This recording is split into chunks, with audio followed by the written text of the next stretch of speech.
신명기 16장입니다. 신명기 16장. 구약성경 287쪽입니다. 구약성경 287쪽입니다. 신명기 16장 9절부터 12절의 말씀입니다. 구약성경 287쪽 신명기 16장 9절부터 12절 한 절씩 교독하시겠습니다.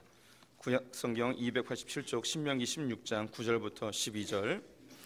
7주를 셀지니 곡식의 낫을 대는 첫날부터 7주를 세어 내 하나님 여호와 앞에 칠칠절을 지키되 하나님 여호와께서 내게 복을 주신 대로 내 힘을 헤아려 자원하는 예물을 드리고 너와 내 자녀와 노비와 내 성중에 있는 레위인과 및 너희 중에 있는 객과 고아와 과부와 함께 내 하나님 여호와께서 자기의 이름을 두시려고 택하신 곳에서 내 하나님 여호와 앞에서 즐거워할지니라. 너는 애굽에서 종되었던 것을 기억하고 이 규례를 지켜 행할지니라.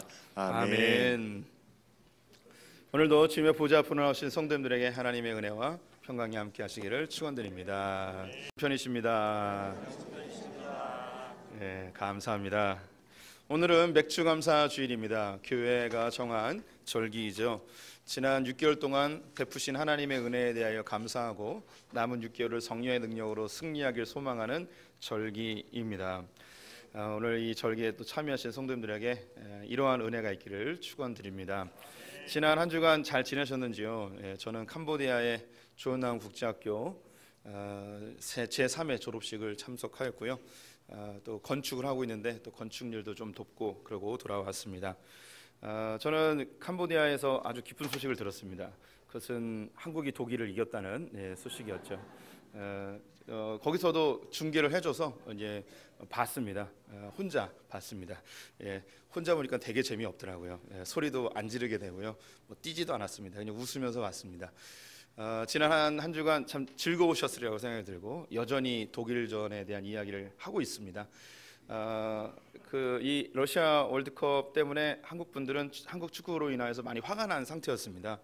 배신감도 느끼고 너무나 무기력한 한국 축구 이제 끝났구나라는 생각을 했는데 독일을 2대0으로 이기니까 모든 근심 걱정이 사라지고 뭔가 희망이 있고 감독만 잘 만나면 우승도 할 수 있겠구나 이런 생각을 하게 되었습니다. 이렇게 이제 축구 경기나 다른 운동 경기를 보게 되면 전반전 후반전 사이에 이제 쉬는 시간 하프타임이 있습니다. 이 하프타임은 전반전에 뛰었던 소모되었던 체력을 다시 재충전하는 시간이고 또 전반전에 잘 못했으면 코치나 감독에 의하여 그들의 약점과 또 보완할 점을 이야기 듣고 또 새롭게 개선하여서 후반전에서 새로운 결단을 하는 시간이 되어지기도 하죠. 이 하프타임에 이 축구 선수들이 주로 먹는 게 바나나라고 합니다. 바나나는 운동 선수에게 제일 좋은 양식이라고 하나님 주신 선물이라고 이렇게 표현을 하더라고요. 이제 배는 안 부른데 영양소는 많아서 좋은 음식이라고 합니다. 이번 러시아 월드컵에서 우승 후보로 거론되어지는 4강이 언급이 됐었는데요.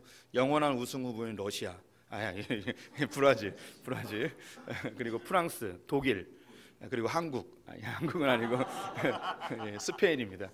독일은 떨어졌고요. 이제 3개 국가가 있는데 처음에 한 1년 전부터 이게 늘 이렇게 평가를 받고 이 4국가가 이제 우승을 할 것이다라는 예감을 하였습니다. 그런데 월드컵이 시작되기 한 달 전쯤에 이 스페인은 점점 우승 후보에서 멀어지기 시작했습니다. 그 이유가 월드컵 시작하기 한 달 전쯤에 스페인 감독이 경질이 돼버렸습니다. 국가대표 감독을 하면서 레알 마드리드와 계약을 한 거예요. 전속 계약을. 그래서 협회에서 괘씸하다고 경질을 시켜버렸습니다. 그 다음에 이제 감독이 있어야 되잖아요. 새롭게 스페인의 감독이 된 사람이 페르난도 이에로라는 사람입니다. 보여드릴게요. 페르난도 이에로가 감독이 되었는데요. 굉장히 우려를 많이 했습니다. 국가대표 감독을 처음 했고요. 스페인 수비형 미드필더로 유명했던 선수이긴 했는데 늘 2부 리그에서만 감독을 했고 이런 국가대표 감독은 하지 못했습니다. 그래서 우려를 했고 우승 후보에서 멀어지게 되었습니다. 스페인은 포르투갈, 모로코, 이란 이 3국가와 조를 이루어서 경기를 하였는데 지금 이제 16강에 올라갔습니다. 1승 2무로 올라갔는데 승리할 수 있는 나라는 이란밖에 없었어요. 다들 이제 비등비등했는데 실제로 이란을 이기게 되었는데 전반전에서 완전히 고전을 하였습니다. 이란은 이제 침대 축구라 해서 조금만 부딪히면 오랫동안 무너져서 넘어져 있고 뭐 경기의 흐름을 끊고 그랬는데 늪 축구라고 하더라고요. 늪 축구에 빠져가지고 헤어나지 못하고 있었습니다. 그때 이 하프 타임에 페르난도 이에로가 이제 사람들을 이제 축구 선수들을 불러놓고 뭔가 얘기했겠죠. 얘기를 한 다음에 후반전에 들어왔는데 이 스페인 선수들의 경기력이 달라진 거예요. 그래서 1대0으로 이겼어요. 그래서 어떻게 이겼는지 기자들이 궁금한 거죠. 그래서 이 이에로 감독한테 도대체 무슨 얘기를 했냐, 그리고 선수들한테 감독님이 무슨 얘기를 해줬냐라고 했는데 그 이야기가 기사로 나왔습니다.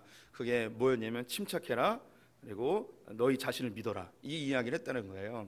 그래서 이 이란의 늪 축구에 빠져서 흥분하지 말고 경기가 안 풀린다고 흥분하지 말고 너희들이 할 수 있는 그 공격을 꾸준히 해서 너희 자신을 믿고 해라. 네, 결국 그걸 따라가지고 이겼다고 합니다. 뭐 실제로 감독의 한마디로 완전히 달라졌겠냐라고는 하겠지만 실제로 많은 그 경기에서 이 하프타임에 감독들이 하는 이야기에 의해서 경기력이 완전히 달라지는 경우들이 종종 발생을 합니다. 그래서 이 스페인이 이란을 이긴 것에 대한 이 기사가 이에로 감독의 기사가 나게 됐고 16강에 오르게 되었습니다. 우리는 7월 1일 정확하게 전반전을 끝내고 이제 후반전을 돌입하게 됩니다. 이제 오늘은 하나님께서 맥주 감사주일로 우리에게 주셨는데 교회력에 의해서 마치 하프타임처럼 전반전을 마치고 후반전을 들어서는 우리에게 감독되어 주신 하나님이 우리에게 뭔가 얘기해주고 싶은 게 있겠죠. 전반전에 잘 뛴 사람들에게 너 잘했어, 너무 잘했어, 이제 그 상태로만 후반전 하면 돼라고 이야기하실 것이고, 잘 못했던 사람들에게는 야, 너 이거 좀 고쳐야 되지 않겠냐, 정신 차려야 되지 않겠냐 하면서 우리를 질책하면서 혹은 우리가 바른 길을 가도록 지도해 주시겠죠. 하나님께서 이 맥주 감사절에 우리에게 이 하프타임에 뭐라고 말씀하시는지 오늘 맥주 감사절에 관련된 본문을 통해서 네 가지의 교훈을 얻어보려고 합니다. 먼저 첫 번째 9절과 10절 말씀 같이 한번 읽어보도록 하겠습니다. 함께 읽겠습니다. 7주를 셀지니 곡식의 낫을 대는 첫날부터 7주를 세어 내 하나님 여호와 앞에 7절을 지키되 내 하나님 여호와께서 내게 복을 주신 대로 내 힘을 헤아려 자원하는 예물을 드리고. 예, 첫 번째 이 하프타임에 하나님이 이스라엘 백성들에게 하신 이야기는 7절을 지키라고 합니다. 7절은 다른 언어들로 사용되는데 우리가 흔히 사용하는 이제 맥추절이라고도 하고요, 오순절이라고도 합니다. 죄송합니다.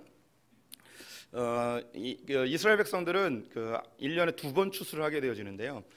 이 봄철에 보리와 밀을 추수합니다. 그래서 이 추수를 마치고 하나님께 감사의 예배를 드리는 것이 맥주절입니다.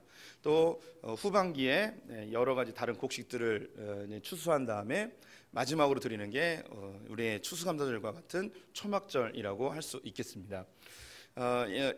이때에 처음 보리를 추수하는 게 6월절 즈음하에서 추수를 하는데 이날을 초실절이라고 합니다.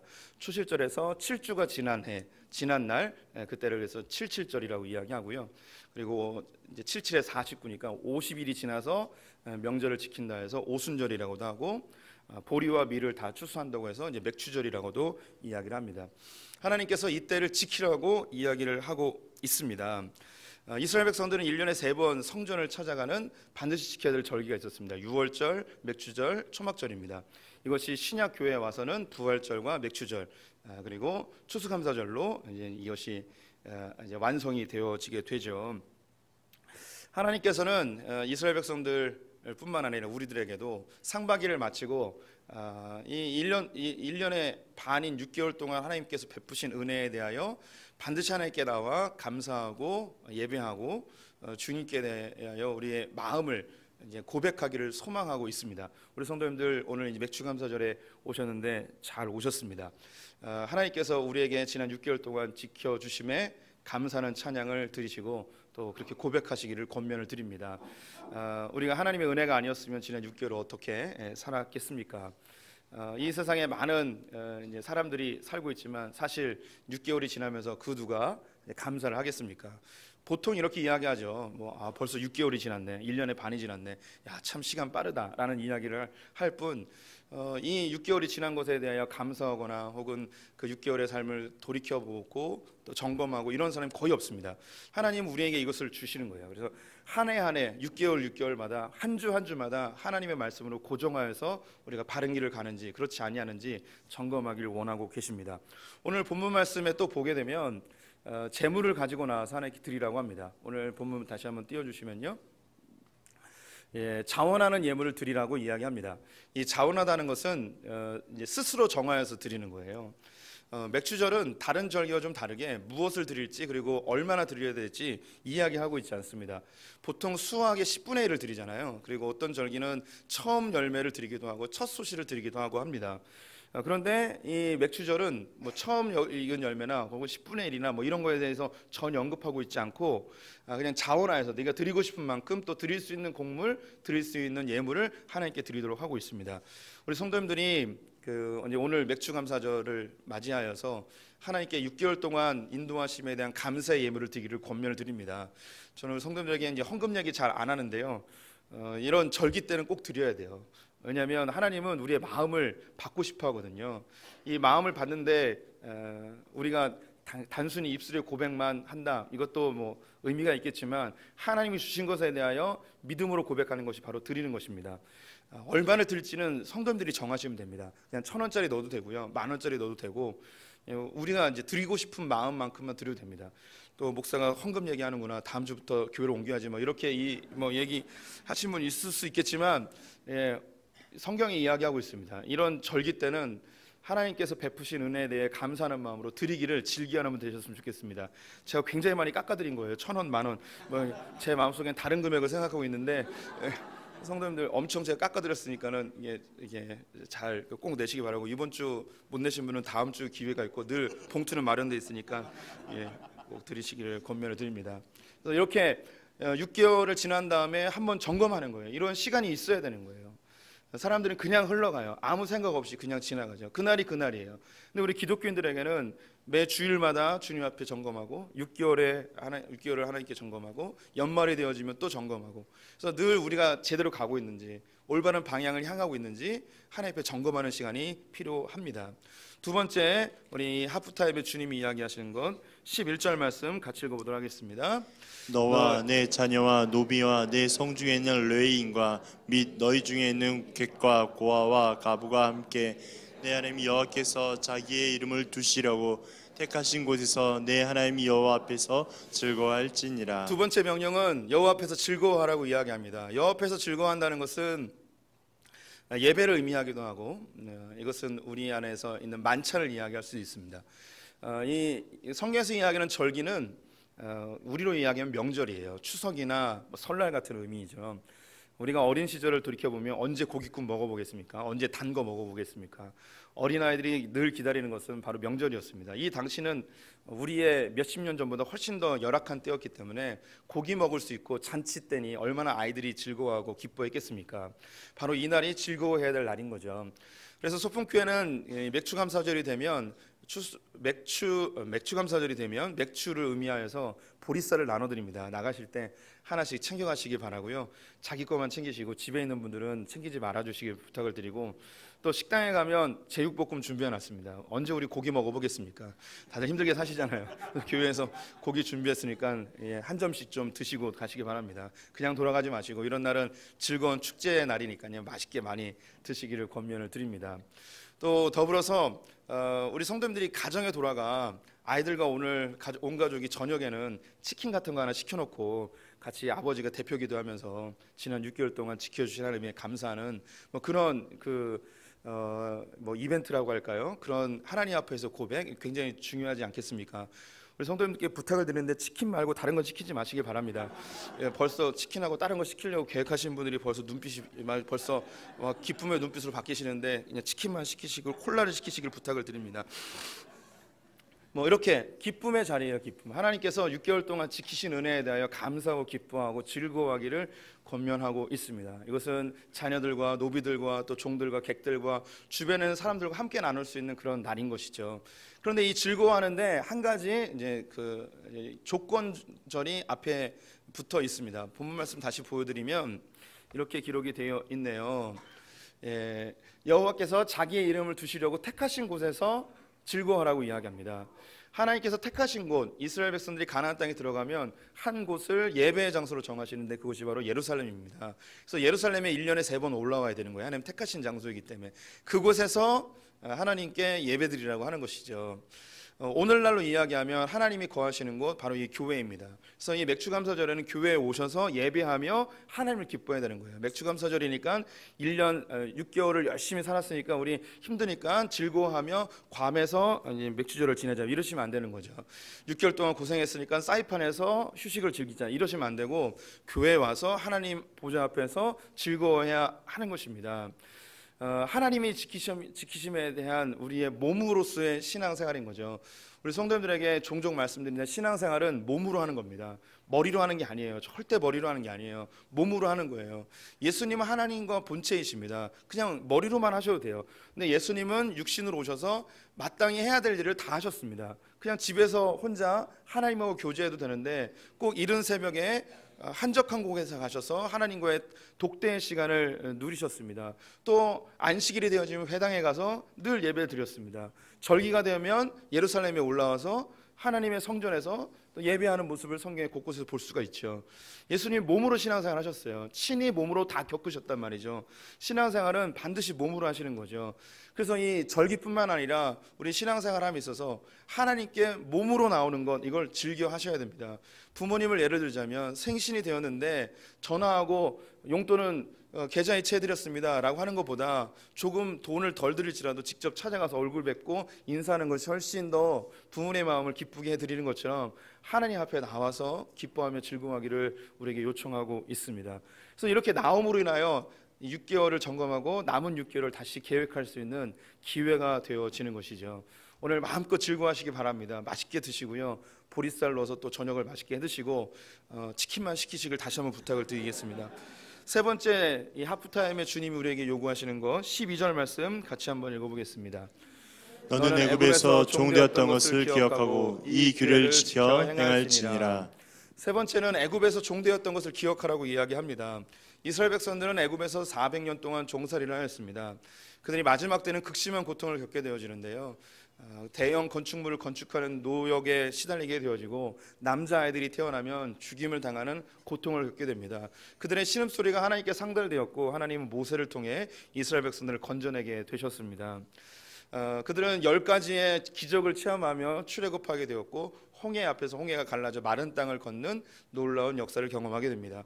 광야에서는 만나와 매출하기로 또 반석에서 흘러나오는 물로 그들은 하나님의 놀라운 기적들을 경험하였죠. 그럼에도 불구하고 광야의 생활에서 끊임없이 불평과 불만하는 것을 보게 됩니다.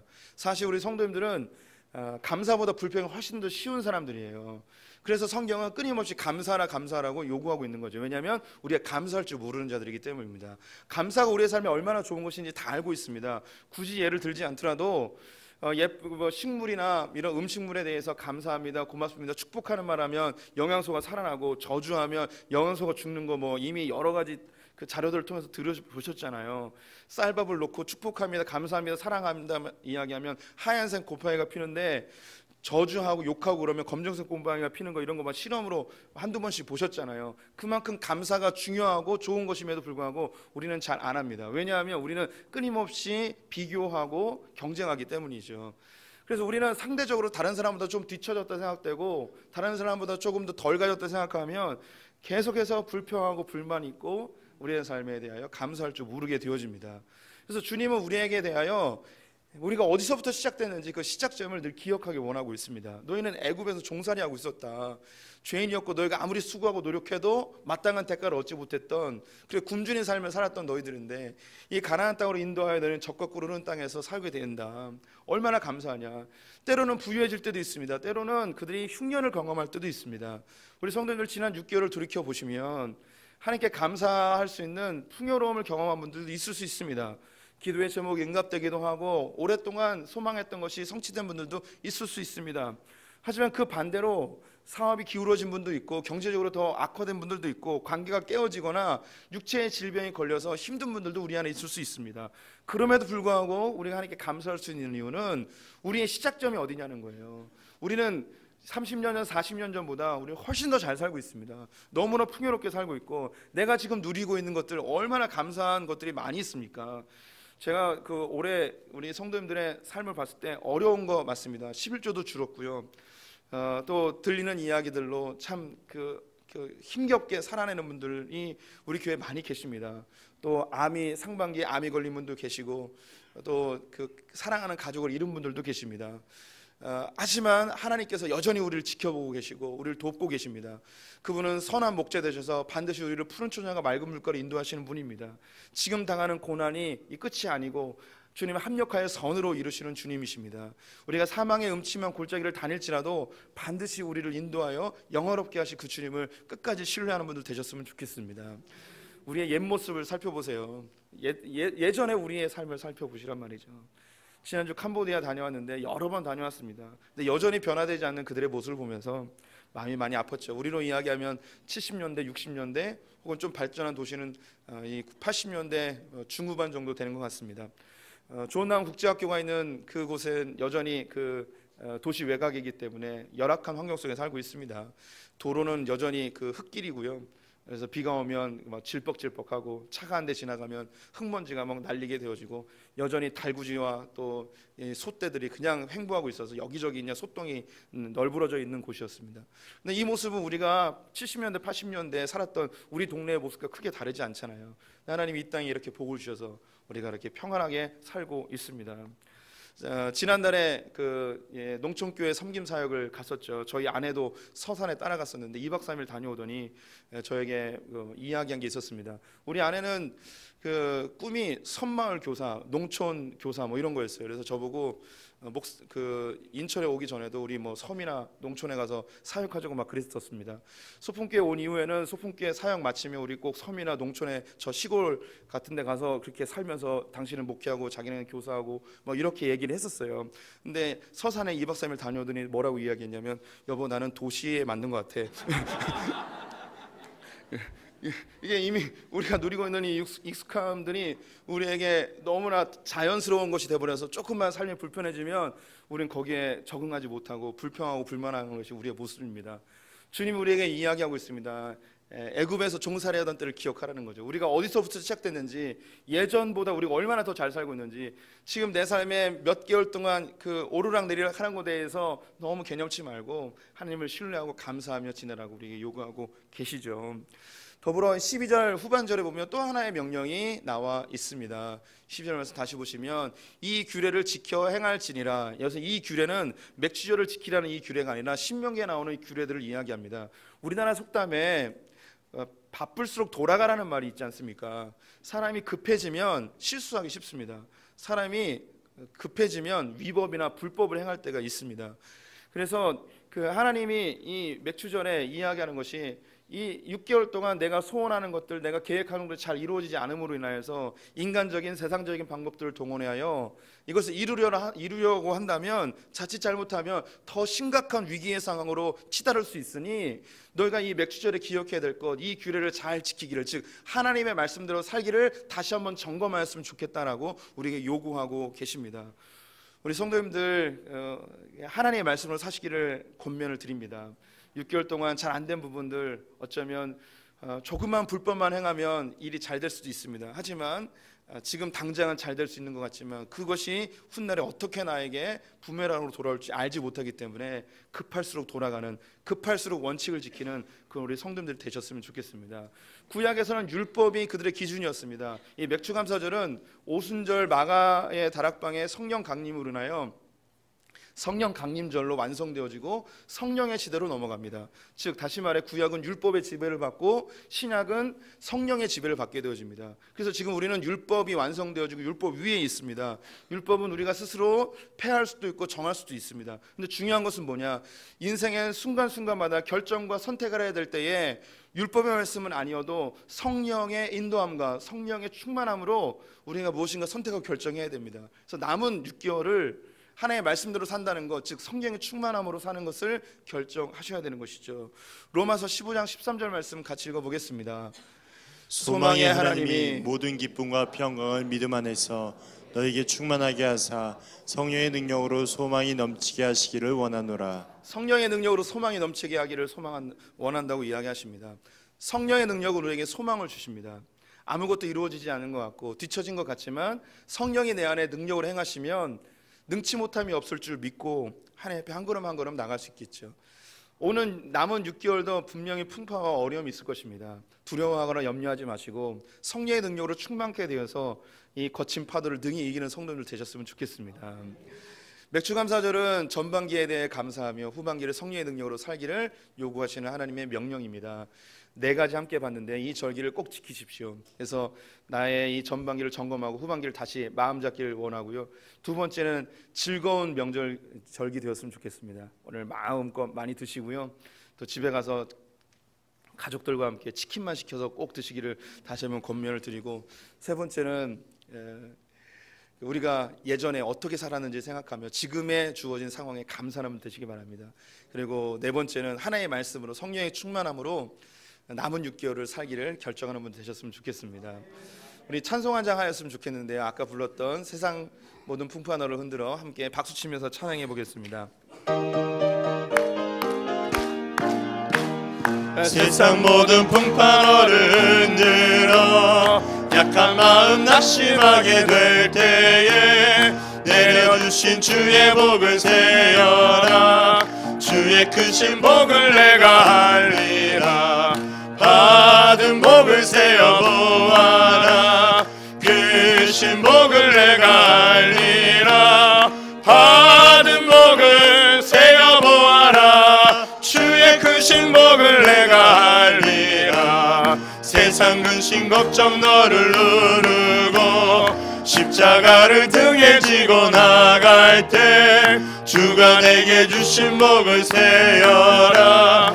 두려움 없이 항상 찬송하리라. 받은 복을 세어 보아라.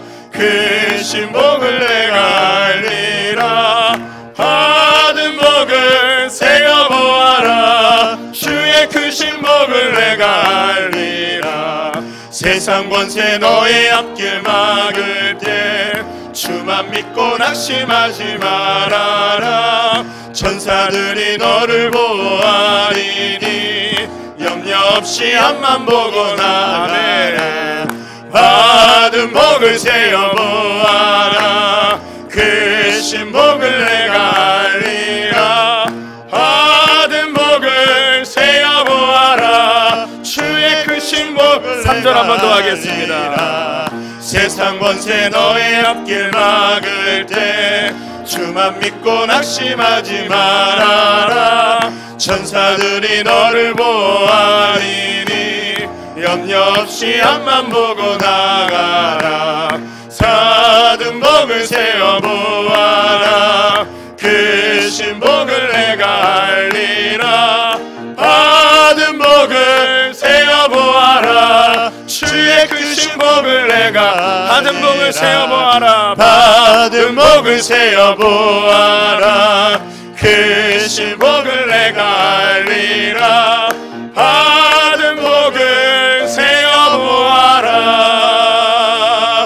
주의 크신 복을 내가 알리라. 이 시간 함께 기도를 모아봤으면 좋겠습니다. 세상 사람들은 감사하지 않습니다. 6개월을 지나며 그냥 시간이 지났을 뿐입니다. 하지만 하나님의 인도하심과 보호하심을 아는 우리들은 주께 마땅히 감사해야 될 줄 압니다. 먼저 감사의 기도했으면 좋겠습니다. 주님이 우리에게 주신 복들, 주님이 지키심의 은혜에 감사하고, 또한 더불어 남은 6개월 성령의 능력으로 힘차게 승리할 수 있게 해달라고 마음의 소원들 주님께 아뢰봤으면 좋겠습니다. 함께 기도하시겠습니다. 하나님 아버지 감사합니다. 6개월을 지키시고 교회를 지키시며 가정을 지키시며 자녀를 지키시며 감사합니다. 하나님, 우리가 그리 아니하실지라도 주님의 일하심을 신뢰하며 사망이 넘치면 고난일지라도 주님 푸른 춘향과 맑은 물결에 인도하심을 믿습니다. 주님 부어주시고 역사하시고 돌보시고 주님 부어주시옵소서. 충만케 하여 주시옵소서. 하나님 아버지를 가시길 원합니다. 아버지를 믿어가 주시고 역사하여 주시길 간절히 원합니다. 하나님 아버지를 가주시옵소서. 주님 부어주시옵소서. 남은 6개월도 주의 성령으로 채우셔서 하나님의 은혜 가운데 승리하는 자들 되시길 간절히 원하오니 아버지를 가주시길 원합니다. 주님 우리 성도들 한 분 한 분 지켜주시옵소서. 연말에는 더 큰 감사의 제목들로 인도하시고 하나님을 경배하게 하시옵소서.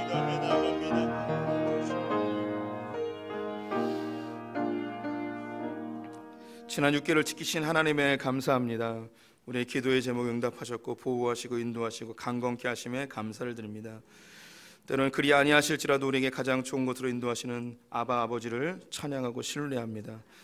우리가 사망의 음침한 골짜기로 다닐지라도 마침내 푸른 초장과 맑은 물가로 인도하시는 주님을 신뢰합니다. 하나님 우리가 받은 복에 대하여 주님께 찬송하며 고백하는 자들 다 되게 하여 주시옵소서. 하나님 또한 남은 6개월을 주님께 의탁합니다. 성령의 능력으로 우리에게 가득 채우셔서 우리에게 주어진 삶을 승리하여 연말에는 더 큰 감사의 제목들로 주님께 찬송케 하여 주시옵소서. 우리가 연약한 심령을 갖고 있사오니 주님 성도들의 기도의 제목과 마음의 소원들을 주님 응답하여 주시옵소서. 삶의 문이 열려지게 하여 주시고 막혔던 담들이 무너지게 하여 주시길 원하며 우리의 자녀들이 형통하는 것을 보게 하여 주시고 그들의 삶에 주님의 인도하심의 증거들을 보여 주시옵소서. 주님 연약한 분들을 강건하게 하여 주시길 원하며 묶였던 것들 풀려지는 은혜가 있게 하시고 무엇보다도 성령의 충만함을 더하셔서 신앙이 성장하는 아버지의 백성들 되게 하여 주시옵소서. 예수님의 이름으로 기도드렸습니다. 아멘.